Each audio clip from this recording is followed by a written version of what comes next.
Hello, my name is Sabrina Benelli, and this is my study on the hereditary correlation between dissociative identity disorder and related disorders. So, did you know that dissociative identity disorder actually affects about 1.5% of the population? But this number is actually inaccurate because it's often misdiagnosed. So, what exactly is dissociative identity disorder? By definition, dissociative identity disorder, or DID, is a complex psychological condition characterized by the presence of two or more distinct personality states or identities.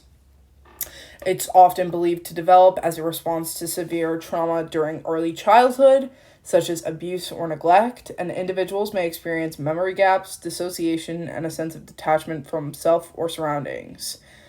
Each identity may have its own name, age, history, and characteristics, leading to distinct behaviors and memories. It is also important to point out that each identity kind of holds specific memories within each identity.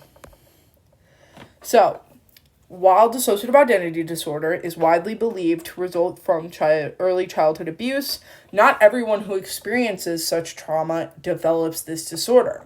So could there be a genetic link between DID and related mental health conditions?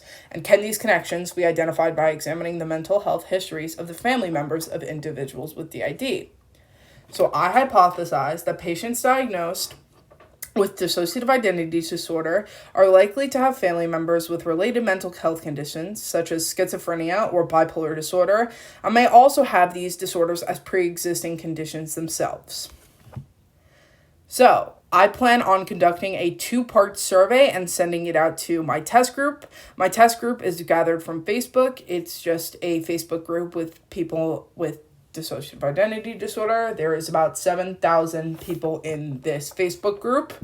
So for the actual survey itself, the first part of the survey will consist of questions on symptoms people experience.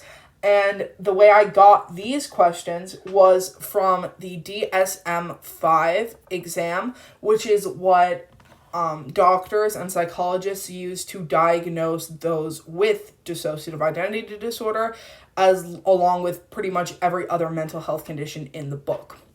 We will also identify other disorders subjects may have, specifically genetic disorders, so we can differentiate them from disorders like PTSD, which are not specifically genetic, and ask about trauma experienced throughout subjects' childhood. To ask about the trauma, we will use an exam called the ACEs exam. And this exam basically measures on a scale of 1 to 10 how severely people experience trauma throughout their childhood. The second part of the survey will ask about mental health disorders that subjects' family members have, again, genetically based, and ask how these individuals are related to our subjects. And we will determine if family members have disorders on dissociative spectrum, so that we can see really if it is a genetic disorder.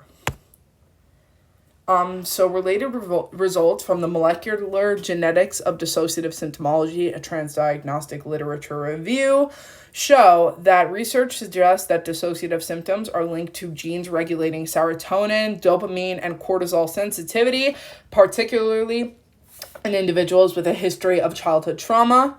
Genome-wide association studies have found genetic links to brain signaling and synaptic function, suggesting biological pathways that may connect trauma to dissociation.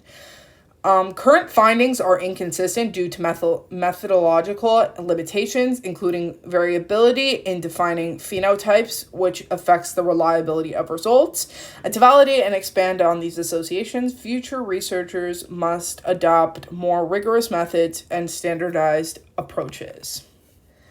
So our related findings show that dissociative symptoms were found to be influenced by genetic factors associated with neurotransmitter function, and genetic links were identified in stress response mechanisms, particularly in individuals with a history of childhood trauma. My proposed research My proposed research aims to investigate the genetic correlation between DID and related mental disorders. Now, some limitations we may find are a reliance on self-reported data, so we're not sure how accurate the data will actually be, and we will have a limited sample size. So for applications in future focus, genetic connections may enable targeted medication for DID based on related disorders. Shared genetic markers could improve treatment strategies for DID. Existing medications for related disorders might benefit DID patients. So for example, if we find a spike in the gene that is in schizophrenia, also in people with DID, we can use schizophrenia medication on people with DID. Research can explore genetic overlaps to enhance DID therapies.